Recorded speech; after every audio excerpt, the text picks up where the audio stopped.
बेवाओं को शरफ बख्शने वाला रसूल आज के दिन आया है। जिनको लोग अपनी महफिलों में नहीं बिठाते थे, उनके साथ मेरे आका ने महफिलें सजा करके, इज्जतें दे करके दुनिया को बताया था कि कायनात में सिर्फ तुम आदम की औलाद हो। न किसी गोरे को काले पर फजीलत है, न किसी गोरे को काले पर, और ना किसी अरबी को अजमी पर, किसी को किसी पर फजीलत नहीं। बल्कि मेरे आका सल्लल्लाहु अलैहि वसल्लम ने फरमाया कुल्लुकुम मिन बनी आदम व आदम मिन तुराब, तुम सब मिट्टी से बनाए गए आदम की औलाद हो।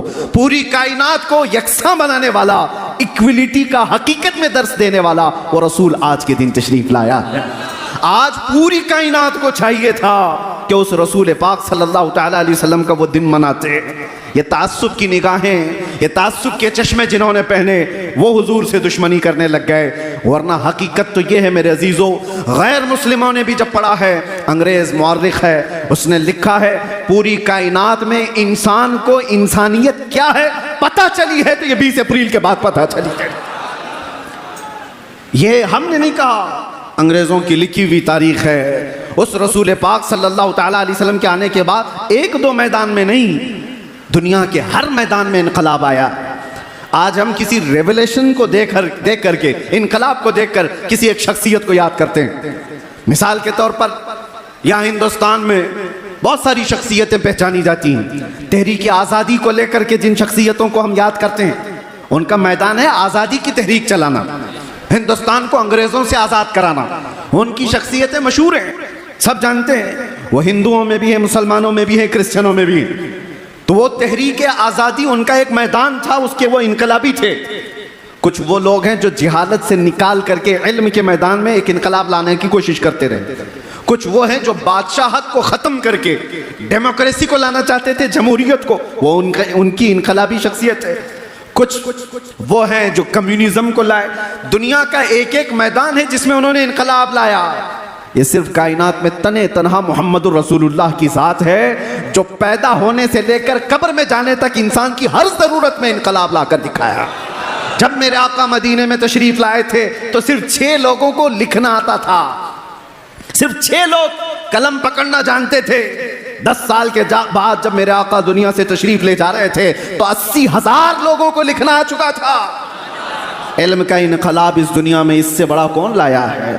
मेरे अजीजों, एक सहाबी हैं, इनकलाब की बात आई है तो कहते हैं या रसूल अल्लाह सल्लल्लाहु तआला अलैहि वसल्लम, ज़माने जाहिलियत की हमारी 2 चीज़ें ऐसी हैं जिसको याद करके हमें हंसी भी आती है और रोना भी आता है। कुछ बातें ऐसी हैं जिनको याद कर हम हंसते हैं, कुछ बातें ऐसी हैं जिनको याद कर हम रोते हैं। उस सहाबी ने जब ये कहा, मेरे आका सल्लल्लाहु तआला अलैहि वसल्लम पूछते हैं कौन सी बातें जिस पर तुम रोते हो और जिस पर तुम हंसते हो?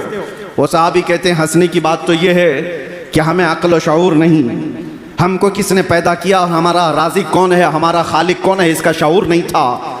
तो हमने अफवाहों पर यकीन करते हुए अपने अपने खुदा बना लिए थे। आटे के खुदा बनाते थे और आटे का खुदा बनाकर सफ़र में भी लेकर के चलते थे। तवज्जो चाहता हूँ।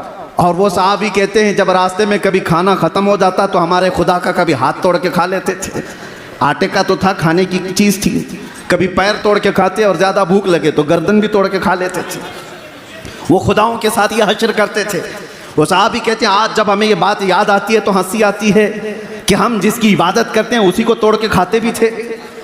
और दूसरी बात वो साहबी कहते हैं या रसूल अल्लाह सल्लल्लाहु अलैहि वसल्लम, वो बातें जो याद करके हमें रोना आता है। वो कहते हैं मेरे खुद की 5 बेटियां पैदा हुई हैं और हर बेटी को मैंने कब्र खोद करके दफन कर दिया। आखिरी बेटी बड़ी हो गई थी। मेरे सफ़र में जाने के वक्त मैं तिजारत के सफ़र पर था, मेरी बीवी ने बताया नहीं और बेटी पैदा हो गई। माँ कैसे मारे? 4 बेटियों को तो मैं पैदा होते ही गर्दन मरोड़ कर ख़त्म कर चुका था। 5वीं थोड़ी बड़ी हो चुकी थी मेरे आने के बाद। फिर जब मुझे पता चला 5वीं भी बेटी है तो अब तो वो पहचानने लग गई थी।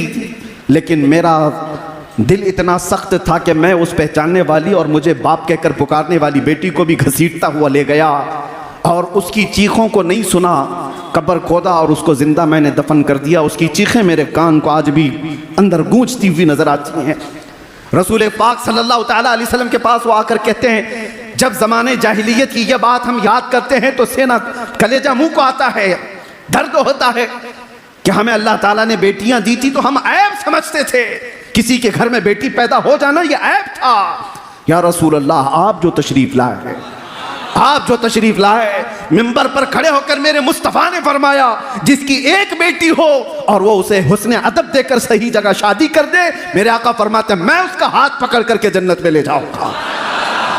दुनिया वालों, आज भी सुनो, जो नाक भौं सकेड़ते हैं, आज भी बेटियों के पैदा होने पर, आज भी अज़मत मुस्तफ़ा सल्लल्लाहु तआला अलैहि वसल्लम एक बार पढ़ो तो समझ में आ जाए। हम हिंदुस्तान में रहते हैं, आपको पता है यहां पर कानूनी जुर्म है किसी के भी हमल के अंदर कोई चीज डॉक्टर बता दे।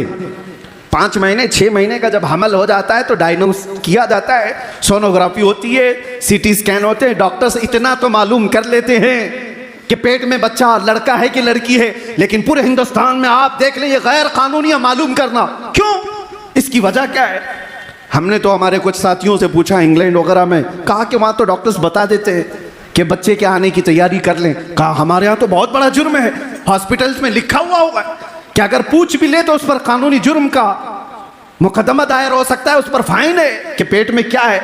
मैंने मालूम किया तो पता चला आज भी यहाँ पर हामिला औरतें जाकर डॉक्टर से पूछती हैं, अगर डॉक्टर ने बता दिया बेटी है तो वो हमल को गिराने की बात करती है।